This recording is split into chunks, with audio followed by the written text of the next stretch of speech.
चुप हो जाओ, चुप चुप। ये आवाज। किरण देवी की हंसी यति के दिमाग की नसें फाड़ रही थी। वो अपने कानों पर हथेलियां रख उसकी आवाज को रोकने की कोशिश करने लगी। हंसो और हंसो, जोर से हंसो, इतनी जोर से हंसो कि तुम्हारी माँ भी परलोक से तुम्हारी हंसी सुन ले। हंसो, एक लाचार लड़की की मजबूरी पर हंसो, तुम्हारी माँ को भी सुनाई दे ऐसी आवाज में हंसो। इतना कह यति हाँफने लगी। तीनों उसके गुस्से को देख चुप हो गए। यति ने किरण देवी की ओर नफरत से देखा। तू मुझे मार डाल वरना तेरी आत्मा भी मेरे सामने आने से कांपेगी। तेरा खून ना सही, पर तेरे बेटे ने मुझे अपनी औलाद माना था, तुझे उसका भी लिहाज नहीं। यति का रौद्र रूप देख किरण देवी की हालत खराब हो गई। वो उससे आंखें चुराने लगी, लेकिन यति अब ज्वालामुखी बन चुकी थी। वो किरण देवी के चेहरे पर झुक गई। तू औरत है? नहीं हो सकती। तू डायन है। तू मेरी इज्जत लुटवाना चाहती है? ठीक है, आज ये तेरे सामने हो ही जाए। चल बुला ले अपने बहादुर भड़वों को, जो एक औरत की इज्जत लूट अपनी माँ का नाम रोशन करेंगे। यति ने अपने सीने से पल्लू गिरा दिया और गुंडों के सामने खड़ी हो गई। उसकी आंखों की गर्मी उन खूंखार गुंडों को जलाने लगी। वो अपनी नजरें नीचे कर वहां से बाहर चले गए। यति जमीन पर धप से गिर गई और जोर जोर से रोने लगी। किरण देवी उसे वैसे ही छोड़ कुर्सी पर बैठ गई। अभिनय बहुत अच्छा करती है। अरे कुलच्छनी, तू हमारी जिंदगी में काहे आ गई? लेकिन यति ने कुछ नहीं कहा। वो बस बिलख बिलख कर रोती रही। सब कहाँ मर गए? हमारा खाना क्यों नहीं लाए अब तक? खाएंगे नहीं तो जिएंगे कैसे? किरण देवी के कहने की देर थी कि नौकर हाथ में खाने का ट्रे उठाए उसके सामने आ गया और तुरंत मेज पर खाना लगा दिया। जैसे ही किरण देवी की नजर खीर पर पड़ी, उसका कलेजा फट सा गया। हमरा अंकुश बहुत शौक से खाता था खीर। उसके लिए हम हफ्ता में 2 बार बनाते थे, और अब किसके लिए बनाए? कोई नहीं हमरा। किरण देवी की बात सुन यति एकदम से चुप हो गई और तेजी से उठकर उसके पास पहुंची और उसके हाथ से खीर की कटोरी छीन कर पी गई। उसकी इस हरकत से किरण देवी हैरान रह गई। यति उसे वहीं छोड़ महल से बाहर निकल गई। मुझे किसी तरह भैरव को खबर करनी होगी। पता नहीं किरण देवी आगे क्या सोच रही है।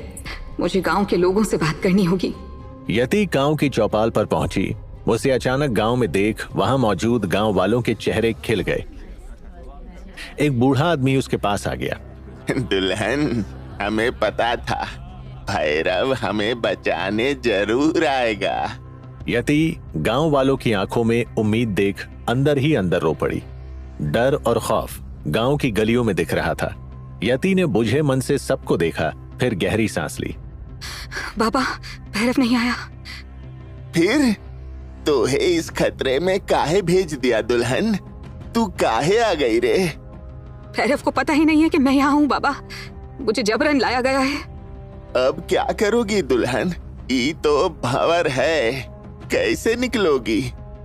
किसी तरह भैरव को खबर पहुंचानी है कि मैं यहाँ हूँ। कैसे होगा बाबा? गांव के लोग बहुत डरे हुए थे। यति की बात का किसी ने कोई जवाब नहीं दिया। सब जैसे गूंगे हो गए थे। यति उनके डर को समझ रही थी। देखिए, हम जितना डरेंगे जल्लाद उतना डराएंगे। हमें कुछ तो करना होगा। कुछ नहीं कर सकते हम। एक बार कोशिश की थी गांव से जाने की, लेकिन किरण देवी के गुंडों ने निकलने नहीं दिया। हम कुछ नहीं कर सकते। सबके चेहरों पर सन्नाटा छा गया। यति की उम्मीद जैसे बुझ सी गई। वो थकी हुई सी चौपाल पर ही बैठ गई। इनके मन से जब तक खौफ नहीं निकलेगा तब तक कुछ नहीं हो सकता। लेकिन अब मैं भैरव को कैसे खबर भेजूं? चिट्ठी भी नहीं भेज सकती, क्या करूं? इधर भैरव अपने ही गम में बैठा यति को याद कर रो रहा था। उसकी तड़प देख एक बार सुमन भी जलन से सुलग उठी। जाने क्या है उस यति में जो भैरव के दिमाग से उतर ही नहीं रही। मरती भी तो नहीं है मनहूस। तुमने कुछ कहा? तुमने यति को कुछ कहा ना अभी? भैरव की बात सुनकर सुमन हैरान हो गई, क्योंकि वो जो भी सोच रही थी उसका अंदाजा भैरव ने कैसे लगा लिया था। उसे समझ नहीं आया। उसके चेहरे पर छाई घबराहट को देखकर भैरव ने जबड़ा भींच लिया। तुमने मेरी गुड़िया को गाली दी। बोलो, तुमने मेरी गुड़िया को गाली दी ना? कैसी बातें कर रहे हो भैरव? मैं यति को क्यों गालियां दूंगी? तुम्हें हो क्या गया है? यति गायब हो गई तो इसमें मेरी क्या गलती है? कुछ भी हो मुझ पर दोष मढ़कर अपना गुस्सा निकाल लेते हो, इसलिए ही ना क्योंकि मैं हर हाल में तुम्हारा साथ देती रही। नहीं सुमन, तुम्हारे झूठे आंसू तुम्हारी असलियत नहीं छिपा सकते। मैं जानता हूँ तुम गुड़िया से नफरत करती हो। सुमन अपनी नजरें चुराने लगी और भैरव गुस्से में वहां से चला गया। इधर किरण देवी 10 दिन गुजरने का बेसब्री से इंतजार कर रही थी, क्योंकि ठीक 10वें दिन तांत्रिक उसकी बात मालती से करवाने वाला था और आखिरकार वो दिन आ ही गया। आज हमारी मालती हमसे बात करेगी, हम उसकी मुक्ति कराएंगे। हाँ, हम उसकी मुक्ति कराएंगे। वो आने वाला है। हाँ, वो आने वाला है। महल का माहौल कुछ ठंडा सा हो गया था। सन्नाटे में कुछ आवाज सुनाई देने लगी। ये किसी के कदमों की आवाज थी। अचानक मसान तांत्रिक, जिसके तंत्र से सारा इलाका डरता था, वो महल में किरण देवी के सामने खड़ा था। काले लबादे में हड्डियों की माला पहने वो काफी भयानक लग रहा था। किरण देवी ने उसके सामने हाथ जोड़ लिए। बस अब हमसे इंतजार नहीं होता। हमारी बिटिया से हमारी बात कराए दो। नहीं आएगी, वो नहीं आएगी। वो दुखी है, बहुत दुखी। पहले उसे खुश करना होगा। कैसे?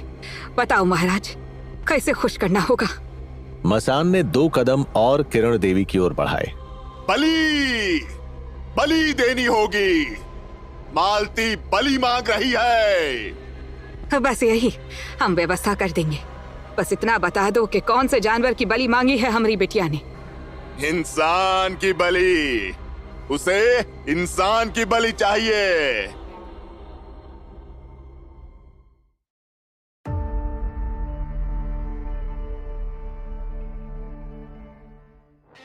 तुम्हारी बेटी तड़प रही है, उसकी मुक्ति का उपाय करो।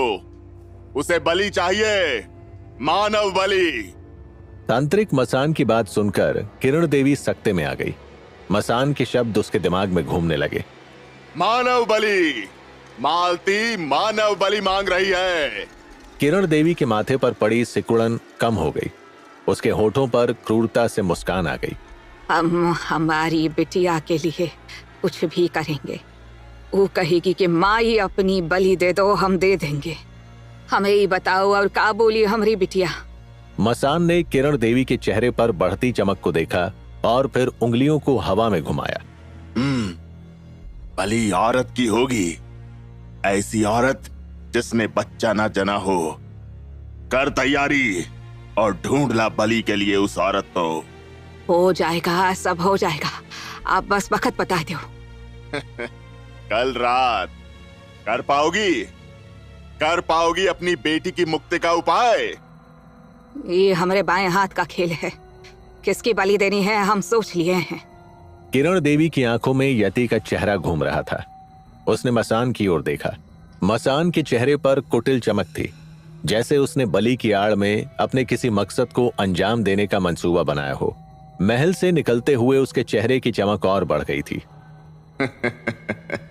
मूर्ख बुढ़िया, मेरे मकसद को पूरा करने में तू मेरा साथ देगी और तुझे पता भी नहीं चलेगा। महल की ओर देख मसान एक बार रुका और हाथ आसमान की ओर उठा, फिर मन ही मन बुदबुदाया। अब मुझे सर्वशक्तिमान बनने से कोई नहीं रोक सकता, कोई नहीं। मसान महल से धीरे धीरे दूर जा रहा था। किरण देवी की नजरों से जैसे ही वो ओझल हुआ, किरण देवी खुद से बातें करने लगी। हमरे बिटुआ के एहसानों का बदला चुकाने का वक्त आ गया है यति। तू बनेगी हमारी बिटिया की मुक्ति का जरिया। इधर किरण देवी यति के खिलाफ साजिश रच रही थी, उधर यति अपने बिस्तर पर सुबक रही थी। आ जाओ भैरव, इससे पहले कि तुम्हारी गुड़िया तुमसे हमेशा के लिए दूर हो जाए। ढूंढ लो मुझे। भैरव को याद करते करते यति कब सो गई उसे पता ही नहीं चला। अगली सुबह जब वो उठी तो महल के बदले हुए माहौल को देख वो हैरान हो गई। महल के आंगन में गांव की औरतें रंगोली बना रही थी और नौकर पूजा का सामान इकट्ठा कर रहे थे। जाकर स्नान कर लो और पूजा की तैयारी करो। ये पूजा ये घर की शांति के लिए है, तो जाओ जल्दी तैयार होकर आओ। यति हैरान थी।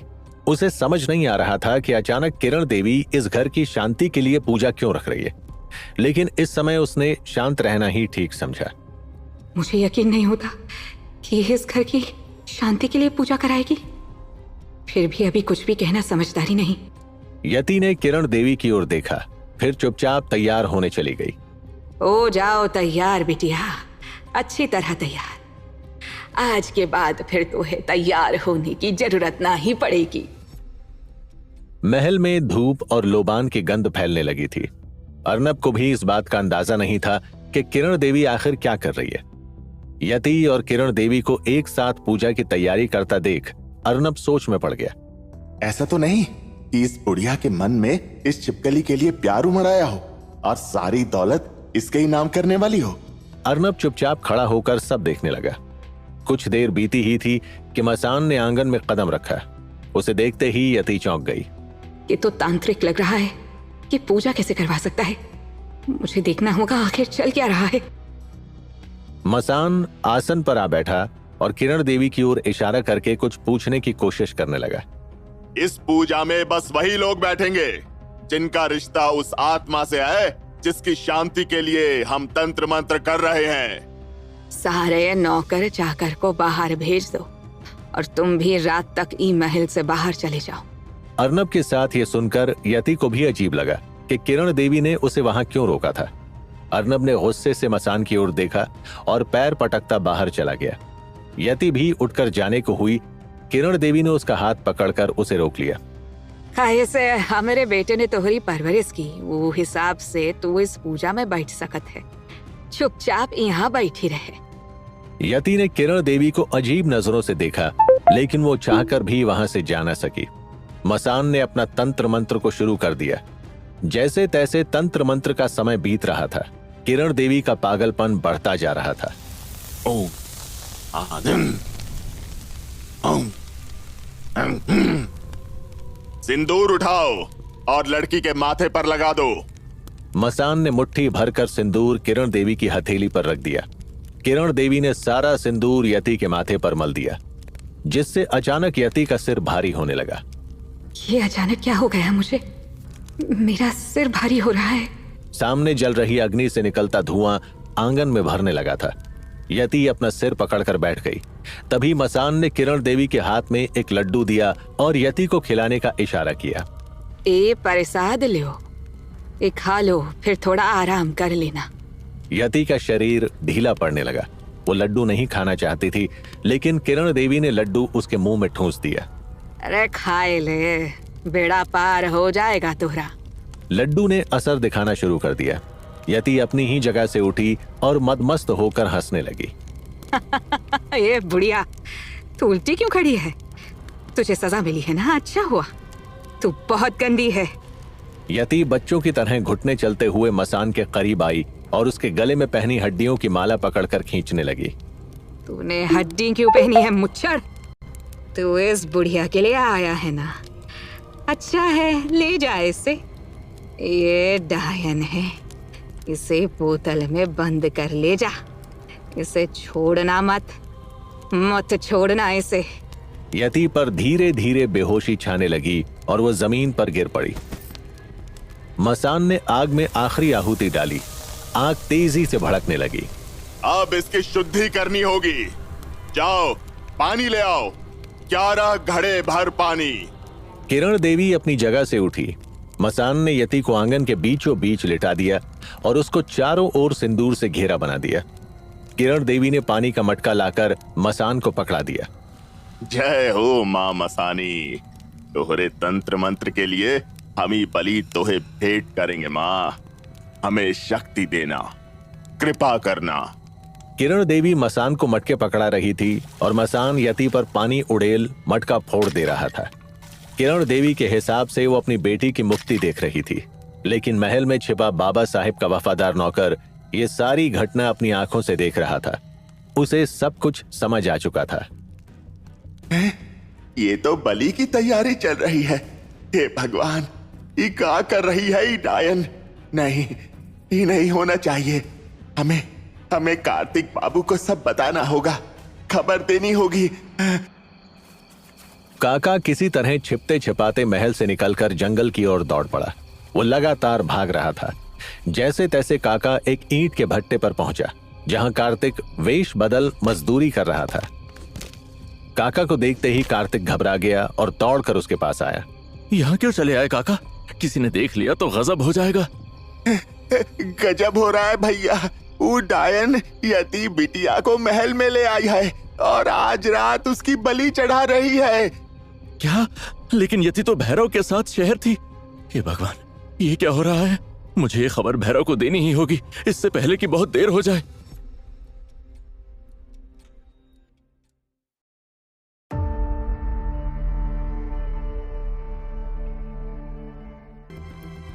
क्या करूं? कैसे भैरव तक ये खबर पहुंचाऊं? हे भगवान, मदद करो। कार्तिक का दिल बैठा जा रहा था, क्योंकि रात होने में सिर्फ चंद घंटे बचे थे। कार्तिक को समझ नहीं आ रहा था कि कैसे ये खबर भैरव तक पहुंचाई जाए। वो सिर पकड़कर जमीन पर बैठ गया। तभी आशा की एक किरण झिलमिलाई। भट्टे के ऑफिस में लगा टेलीफोन उसकी आंखों के सामने चमकने लगा। मिल गया रास्ता। बस ठेकेदार मान जाए तो भैरव को फोन कर दूंगा, उसी नंबर पर जो भैरव ने दिया था।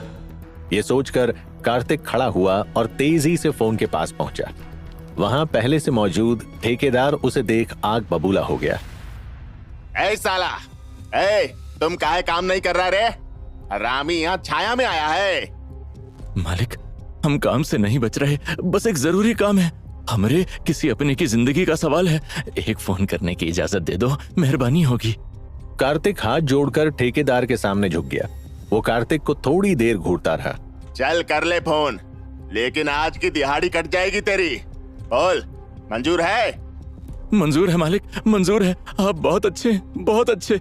कार्तिक ने जल्दी से भैरव का नंबर मिलाया और फोन उठाने का इंतजार करता रहा। घंटी बजती रही, लेकिन किसी ने फोन नहीं उठाया। कार्तिक का शरीर पसीने से भीग गया। वो घबराहट के कारण कांप सा रहा था। फोन उठा ले भैरव, उठा ले भाई, इससे पहले कि देर हो जाए। कार्तिक फोन मिलाता रहा, लेकिन फोन कोई नहीं उठा रहा था। ठेकेदार का सब्र जवाब दे गया। वो जोर से दहाड़ा। रख फोन, रख साला, समय खराब कर रहा है, कोई नहीं उठाएगा फोन। कार्तिक का दिल डूब गया। उसने धीरे से फोन कान से बस हटाया ही था कि भैरव की आवाज उसके कान में गूंजी। कौन? मैं कार्तिक, मैं हूँ। यति को बचा ले, वो खतरे में है। यहाँ गांव में किरण देवी उसकी बलि दे रही है। ये सुनते ही भैरव को तेज झटका लगा। उसके दिमाग की नसें हिल गईं। उसने जबड़ा भींच लिया। आ रहा हूँ मैं अपनी गुड़िया के पास। फोन ऐसे ही छोड़ भैरव तेजी से बाहर की ओर भागा और बाहर खड़ी जीप को एक झटके में स्टार्ट कर सुमन के घर से निकल गया। उसके दिमाग में तूफान चल रहा था।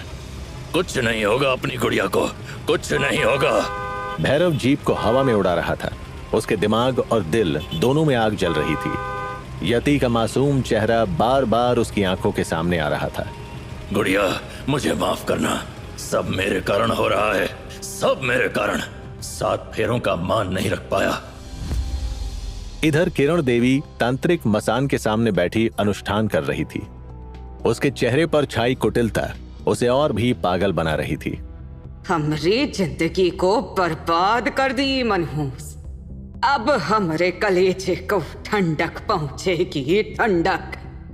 तुम्हारी इच्छा पूरी होने में बस चंद घंटे बाकी हैं। जब चांद पूरा होगा तब ठीक 12 बजे इस लड़की की बलि चढ़ेगी। तब तक जाओ, हमारे लिए खाने का प्रबंध करो और पीने का भी। किरण देवी मसान की बात सुनकर मुस्कुराते हुए खड़ी हो गई और अपनी कमर को सीधा कर बाहर की ओर निकल गई।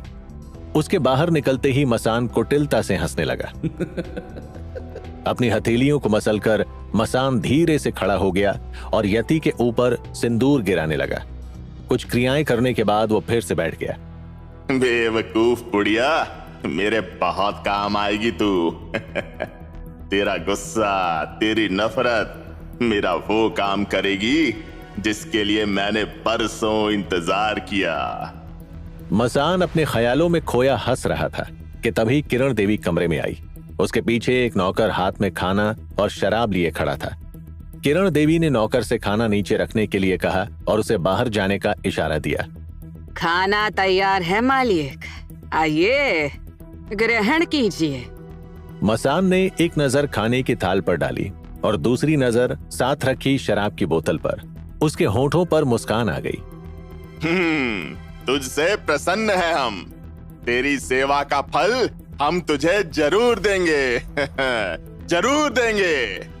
इतना कहकर मसान ने थाल से मुर्गे की टांग निकाल दांतों के बीच रख ली और चबा गया। वो अपने खाने में मस्त था और किरण देवी अपनी बेटी से बात करने को बेचैन हो रही थी। हमरे जीवन का एक ही मकसद था, वो था ये नारायण के सारे खानदान को खत्म करना। हमारा मकसद अब जल्द पूरा होगा। ये मनहूस के बाद हम वो भैरव की भी गर्दन काट देंगे। दिन ढलने पर था और अंधेरा धीरे धीरे पसरने लगा। मसान के अनुष्ठान में तेजी आ गई। वो लगातार अग्नि में कुछ डाल रहा था। जैसे जैसे आग की लपटें बढ़ रही थी, मसान का पागलपन भी बढ़ रहा था। अचानक वो उठा और यति के चारों ओर चक्कर काटने लगा। यति अभी भी बेसुध थी। बस कुछ देर और, बस कुछ देर, वो चांद पूरा हो जाए। बस कुछ देर और। किरण देवी की आंखों में चमक बढ़ती जा रही थी। वो मसान को झूमते देख खुश हो रही थी कि तभी बाहर कुछ शोर हुआ। किरण देवी बाहर की ओर भागी, लेकिन सामने अपने नौकर को देख गुस्से से चिल्लाई। तो है जिंदगी प्यारी ना है अपनी जो यहाँ चला आया विघ्न डालने? बोल क्या हुआ है? तू भैरव, तू गांव तक आ गया है। बहुत गुस्से में है, सबको हवा में उड़ा रहा है। ओ हरामी, यहाँ कैसे आ गया रे? कौन खबर दिया उसे? कौन गद्दार हमारे घर में रह रहा है रे? जाओ तुड़वा दो की हड्डी, वो यहाँ ना आ पाए। नौकर तुरंत वहां से चला गया। उसके जाते ही किरण देवी जल्दी जल्दी आंगन की ओर बढ़ी और महल के दरवाजे को बंद कर कुंडी लगा दी। ओ हरामी हमें चैन से जीने नहीं देगा, हम उसे छोड़ेंगे नहीं। इधर भैरव गांव में किरण देवी के गुंडों के साथ उलझा हुआ था। झुंड का झुंड भैरव को घेरे वार कर रहा था। भैरव के हाथ जैसे फौलाद बन सबकी हड्डियों को तोड़ने के लिए बेताब थे। मेरे रास्ते से हट जाओ, वरना अपनी मौत के तुम खुद जिम्मेदार होगे। हट जाओ मेरे रास्ते से। भैरव की चेतावनी का किसी पर कोई असर नहीं हुआ। हाथ में लाठी और तलवार लिए सब भैरव पर टूट पड़े। भैरव जमीन पर गिर गया। इससे पहले कि वो संभलता, अर्नब की कुटिल आवाज उसके कानों से टकराई। छी, बहुत ही जलील आदमी हो तुम भैरव। लुगाई बार बार मर्द बदल रही है, लेकिन तुझे अब भी उस बेशरम पर यकीन है? अरे तू कैसा आदमी है जो अपनी आंखों से देख रहा है कि यति यहाँ मेरे साथ है, फिर भी चला आया?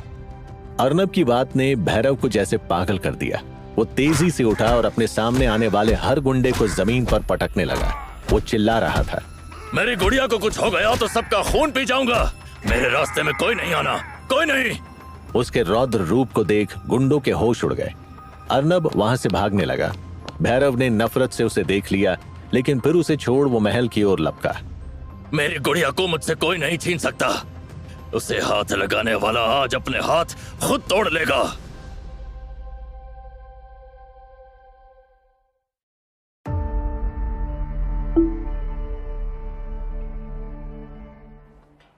भैरव ने महल के गेट को झटके से धक्का दिया और तेज कदमों से दरवाजे की ओर बढ़ा।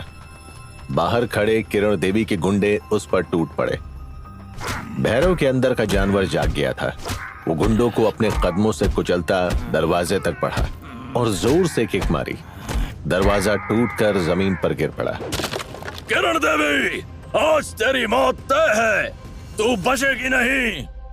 इतना कहकर भैरव सीढ़ियों की ओर दौड़ता चला गया।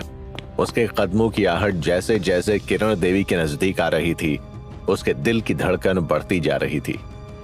ये जानवर यहाँ से जिंदा नहीं जाना चाहिए। दोनों की बलि एक साथ चढ़ेगी।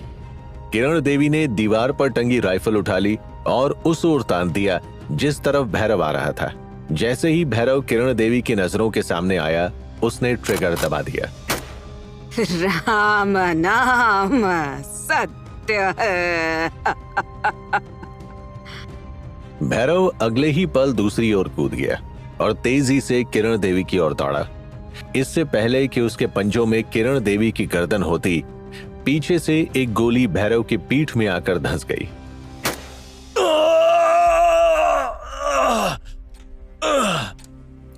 शाबाश अर्नब, शाबाश। आज तूने वो किया जो देखने के हम तड़प रहे थे।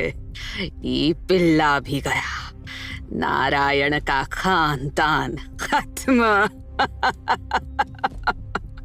अब चढ़ेगी यति की बलि।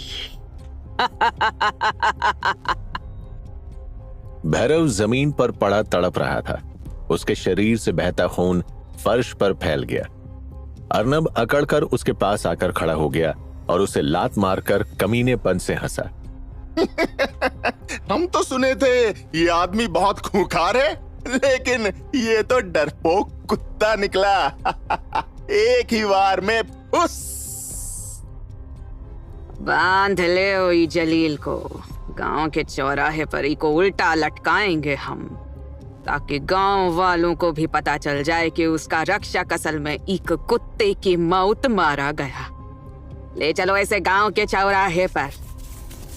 अर्नब तुरंत रस्सी ले आया और भैरव के हाथों को बांध दिया। भैरव का जिस्म लगातार बहते खून से कमजोर पड़ रहा था। वो लगभग बेसुध था, लेकिन वो सब सुन रहा था। मुझे हिम्मत करनी होगी। मुझे मेरी गुड़िया। इधर भैरव अपनी जिंदगी से लड़ रहा था, उधर यति को धीरे धीरे होश आने लगा था। उसने धीरे से अपनी आंखें खोली, लेकिन सामने मसान के भयानक चेहरे को देखकर डर से चीख पड़ी। ना, डरना नहीं, डरना नहीं। मैं तुम्हें कुछ नहीं करूंगा, डरना नहीं। तुम क्या कर रहे हो? मुझे जाने दो। मैं बाहर। यति ने उठने की कोशिश की, लेकिन उसके शरीर के अंदर गए नशे ने जैसे उसके हाथ पैर बिल्कुल बेजान कर दिए थे। क्या किया तुमने मेरे साथ? क्या किया? बोल। मसान ने कोई जवाब नहीं दिया। वो मंत्र बुदबुदाते हुए यति के पास बैठ गया और उसके माथे पर काली राख लगाकर जोर से आवाज करने लगा। तेरी बलि का समय हो गया है। बस अब अंतिम स्नान बाकी है। बस कुछ ही देर में मैं अपने मकसद में कामयाब हो जाऊंगा। मसान ने यति को कुछ सुंघाया, फिर यति गहरे नशे में चली गई। मसान पागलों की तरह नाचने लगा। इधर बेसुध भैरव को अर्नब घसीटते हुए गांव के चौराहे पर ले आया था। खून से लथपथ भैरव को देख गांव वालों की आंखों में आंसू भर आए। देख लो अपने भैरव ठाकुर को आखिरी बार, क्योंकि अब ये लौट कर कभी नहीं आएगा। देख लो ध्यान से और दिमाग में बिठा लो कि तुम्हारा भैरव अब कभी नहीं आएगा।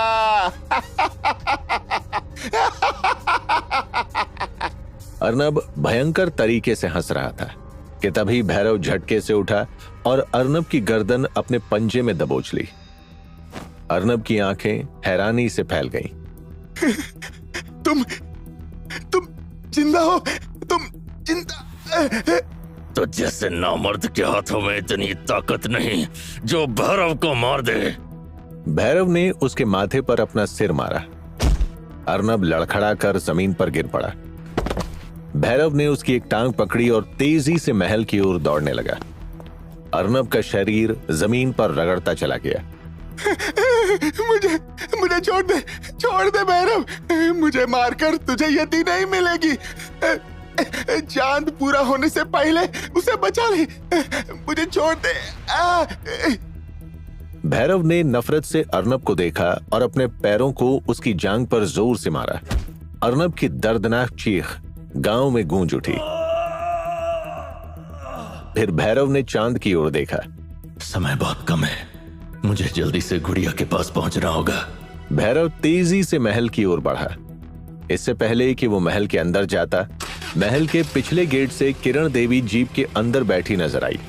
भैरव चौकन्ना हो गया। हो ना हो, उस जीप में मेरी गुड़िया है। किरण देवी, तेरे इरादे कभी कामयाब नहीं होने दूंगा, कभी नहीं। भैरव तेजी से जीप के पीछे दौड़ पड़ा। उसके कदम हवा को छू रहे थे। किरण देवी की नजर जैसे ही भैरव पर पड़ी, वो जोर से चिल्लाने लगी। और तेज चल्ला कम वक्त, ओ कमीना पास आता जा रहा है। अगर आज ही मनहूस बच गई तो समझ तेरी बल ही चढ़ा दूंगी। ड्राइवर ने स्पीड और तेज कर दी, लेकिन तब तक भैरव उनके करीब पहुंच गया था। उसने झटके से ड्राइवर की गर्दन पकड़ ली। ये देख किरण देवी चिल्लाई, चढ़ा दे ये मनहूस पर जीप, चढ़ा दे, ये कमीना बचना नहीं चाहिए। भैरव ने ड्राइवर को धक्का देकर नीचे गिरा दिया और खुद जीप में चढ़कर जीप के ब्रेक लगा दिए। किरण देवी और मसान गुस्से से बौखला गए। मसान ने भैरव की गर्दन पीछे से पकड़ ली और गुर्राया। परसों इंतजार किया है इस दिन का। तू मेरी काली शक्तियों को जगने से नहीं रोक सकता।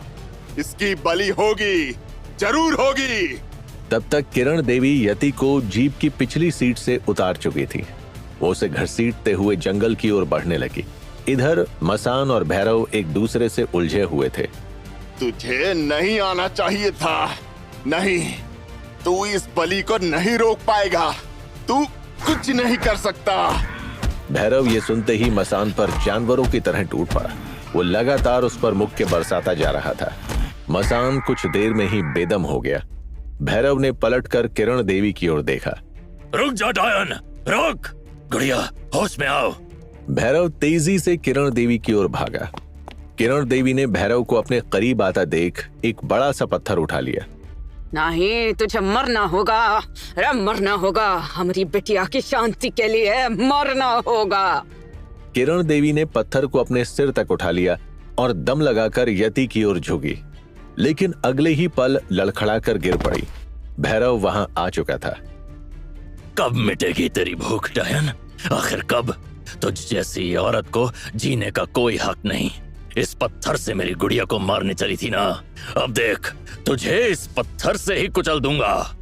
भैरव जैसे ही पत्थर की ओर बढ़ा, उसे कुछ शोर सुनाई दिया। भैरव ने पलट कर देखा तो डाकुओं का झुंड दूर से आता दिखाई दिया। किरण देवी जोर जोर से हंसने लगी।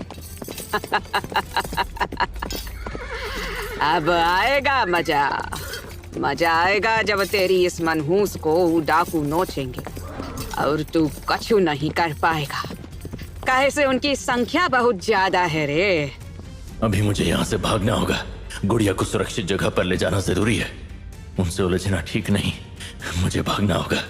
भैरव ने यति को गोद में उठाया और तेजी से जंगल के अंदर दौड़ पड़ा। मैं तुम्हें कुछ नहीं होने दूंगा, कुछ नहीं होने दूंगा। दौड़ते दौड़ते वो नदी के किनारे पहुंच गया। भैरव के कदम लड़खड़ाने लगे। उसकी पीठ पर लगी गोली अंदर तक धंस चुकी थी। भैरव ने पलट कर देखा, डाकू उसके बिल्कुल नजदीक थे, लेकिन अब उससे और चला नहीं जा रहा था। उसकी सांस फूल चुकी थी।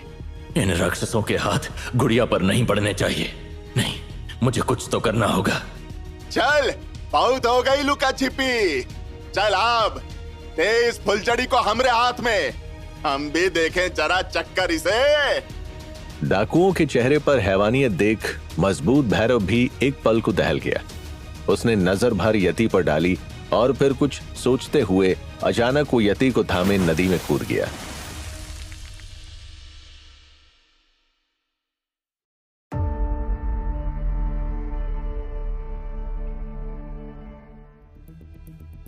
अरे ये क्या? ढूंढो उसे, बचकर जाने ना पाए। भैरव को नदी में कूदते देख डाकुओं ने अपनी बंदूकें नदी की ओर मोड़ दी और ताक लगाकर खड़े हो गए। गोलियों के शोर से पूरा जंगल गूंज उठा। डाकू नदी की लहरों के साथ दौड़ने लगे। वो पानी में लगातार गोलियां चला रहे थे। साला मरा या जिंदा पता नहीं चल रहा है। एक बार हाथ आ जाए तो सारी गोली उतार देंगे हरामी की खोपड़ी में। देखो ध्यान से, कहीं बचकर निकल ना गया हो। डाकू अंधेरे में टॉर्च जलाकर भैरव और यति को इधर उधर ढूंढ रहे थे, लेकिन उनके हाथ खाली थे। तब भी एक डाकू अचानक चिल्लाया। सबकी नजर उसी ओर उठ गई जहां पानी में घुला खून यति और भैरव की मौत की गवाही दे रहा था। डाकुओं ने राहत की सांस ली। वहां देखो उस्ताद, वहां पानी देखो, लाल है, खून दिख रहा है पानी में। चलो, हो गया अपना काम। मालकिन को खबर देते हैं, खुश हो जाएगी। डाकू वापस गांव की ओर मुड़ गए। जंगल में फिर से सन्नाटा छा गया। तभी झाड़ियों में सरसराहट हुई। भैरव धीरे से बाहर निकला। उसने यति को गोद में उठाया और गहरी सांस ली। पीठ में लगी गोली से जख्मी भैरव यति को होश में लाने की कोशिश करने लगा, लेकिन यति अब भी बेसुध थी। मुझे यहाँ से जितनी जल्दी हो दूर निकल जाना चाहिए, लेकिन सड़क पर किरण देवी के गुंडे जरूर होंगे। मुझे कुछ सोचना होगा, कुछ तो। गुड़िया, आंखें खोलो, उठो उठो गुड़िया। लेकिन मसान का सुंघाया नशा इतना तेज था कि घंटों बीत जाने के बाद भी यति होश में नहीं आ पाई थी। इधर किरण देवी और मसान घड़ी की ओर नजरें गड़ाए बैठे थे। सुई थी आगे बढ़ती जा रही थी। 12 बस बजने वाले थे और यति उनकी पहुंच से बहुत दूर थी। 12 बजने वाले हैं, लेकिन वो सुअर मनहूस को पकड़कर अब तक ना ही लाए। अनुष्ठान बर्बाद हो गया। 15 मिनट बचे हैं। अगर आज बलि नहीं हुई तो सब बर्बाद हो जाएगा। ले आए ना वो मनहूस को। चलो चलो जल्दी शमशान चलो, बलि का बखत हो गया, चलो। किरण देवी की आंखें पागलपन से चमक रही थी, लेकिन अपने आदमियों की ओर से कोई हलचल ना देख वो गुस्से से दहक उठी। कमरे में सन्नाटा छा गया। किरण देवी डाकुओं की आंखों में घूरती रही, फिर धीरे धीरे उनकी ओर बढ़ी। किरण देवी उन डाकुओं के बिल्कुल करीब थी। उसकी आंखों को देख वो खूंखार डाकू भी पसीने से भीग गए थे। जवाब काहे नहीं दे रहे नमक हरामो? कहाँ है यति? वो दोनों नदी में कूदकर मर गए, खुद ही मर गए। वो दोनों की लाश कहाँ है रे? कहाँ है लाश? बोल नमक हराम। हमने खुद ही गोली चलाई थी, पानी का रंग लाल हो गया, हम सब ने अपनी आंखों से देखा। किरण देवी ने डाकू के गाल पर जोर से थप्पड़ मारा और जमीन पर बैठ गई। अचानक वो अपनी छाती को पीटकर विलाप करने लगी। उसके रोने की आवाज महल की दीवारों को चीरकर सारे गांव में फैल गई। गलियारों में कुत्ते रोने लगे। इधर भैरव दर्द से करहाता यति को उठाने की कोशिश कर रहा था। वो उसके मुंह पर पानी छिटक रहा था। गुड़िया उठो जल्दी, इससे पहले कि रात गुजर जाए, उठ जाओ गुड़िया। यति के कान भैरव की आवाज सुनने लगे। उसके दिमाग में तेजी से कुछ हलचल सी होने लगी। अचानक मसान का चेहरा उसके सामने आ गया और वो चीख उठी। भैरव, भैरव बचाओ, बचाओ, ये मुझे मार डालेगा। मैं हूं, सब ठीक है। देखो गुड़िया, देखो मेरी ओर। यति आंखें बंद किए डर से कांप रही थी। उसके दिमाग में अभी भी मसान का डरावना चेहरा घूम रहा था। भैरव ने उसे जोर से हिलाया। यति ने जैसे ही आंखें खोली तो चांद की रोशनी में भैरव को सामने देख उसके सीने से चिपक गई और रोने लगी। होश में आओ गुड़िया, देखो मुझे, मैं हूं तुम्हारा भैरव। तुम आ गए भैरव, मैंने तो उम्मीद ही छोड़ दी थी। वो मुझे मेरी बलि, भैरव वो औरत सच में डायन है। भैरव यति की पीठ सहलाने लगा। उसके डर, उसके दर्द को महसूस कर वो तड़प रहा था, लेकिन किस्मत ऐसी नहीं थी कि अपनी गुड़िया को आंसू देने वाले को सबक सिखा पाता। दोनों देर तक एक दूसरे को बाहों में पकड़े रोते रहे। तभी यति की उंगलियों को भैरव की पीठ पर कुछ महसूस हुआ। तुम्हारी पीठ, तुम्हें चोट लगी है? देखो जख्म है यहाँ। कुछ नहीं हुआ है, मैं ठीक हूँ, ठीक हूँ मैं। नहीं, ठीक नहीं हूँ, मुझे बताओ क्या हुआ। कहीं तुम्हें गोली तो नहीं लगी? बताओ भैरव। भैरव ने दर्द से अपना जबड़ा भींच लिया। वो यति को कुछ बताना नहीं चाहता था, लेकिन यति को एहसास हो ही गया था। उसकी आंखों से झरझर आंसू बहने लगे। वो बार बार भैरव के जख्म को देखती और रोती रही। क्यों कर रहे हो ऐसा भगवान? क्यों मेरे भैरव की जिंदगी में इतने दर्द क्यों लिख दिए तुमने? क्यों भगवान को कोस रही हो पगली? तुम्हारा प्यार मेरी जिंदगी में है, बस इतना काफी है। भैरव ने यति के रोते हुए चेहरे को देखा और मुस्कुराकर उसके आंसू साफ करने लगा। यति बेबसी से भैरव के पीले पड़े चेहरे को देख रही थी। तभी भैरव उठा। चलो गुड़िया, हम ज्यादा देर यहाँ नहीं रुक सकते। खतरा अभी टला नहीं, हमें निकलना होगा। पर कहाँ भैरव, कहाँ जाएंगे हम? तुम जख्मी हो, पहले तुम्हारा इलाज जरूरी है। चलो गांव चले, वैद्य जी तुम्हारी गोली निकाल देंगे। नहीं, बिल्कुल नहीं। उस गांव का नाम अपने दिमाग से निकाल दो गुड़िया। वहां गए तो फिर से उस डायन के गुंडे तुम्हें मुझसे छीन लेंगे। लेकिन तुम्हारी गोली निकालनी जरूरी है भैरव, जहर फैल जाएगा। कुछ नहीं होगा मुझे, यहाँ से निकलो बस। अब हम सबकी नजरों में मर चुके हैं, तो अब हम अपनी जिंदगी जिएंगे, अपने प्यार की जिंदगी। भूल जाओ किरण देवी और उसकी दुनिया को, भूल जाओ पिछली जिंदगी को गुड़िया। अब बस मैं और तुम। हाँ भैरव, हाँ, हम चले जाएंगे बहुत दूर। भैरव ने चारों ओर देखा। एक ओर घना जंगल था जिसमें जंगली जानवर थे और दूसरी ओर नदी। सड़क के रास्ते जाने का मतलब वापस डाकुओं के चंगुल में फंसना। भैरव ने नदी की ओर देखा और गहरी सांस ली। हमें नदी पार करनी होगी, हम उस पार जाएंगे, चलो मेरे साथ। यति ने भैरव का हाथ थाम लिया। वो धीरे धीरे पानी में उतर गया। नदी का बहाव तेज था, लेकिन भैरव मजबूती से आगे बढ़ रहा था।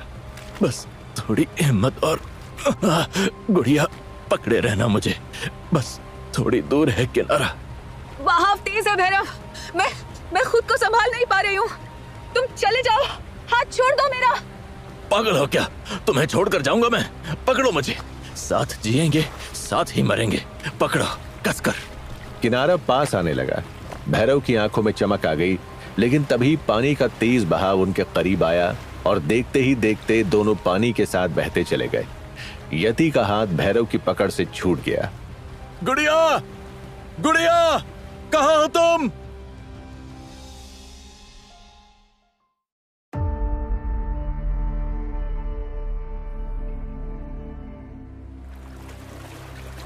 यति तेज बहाव में भैरव से दूर होती जा रही थी।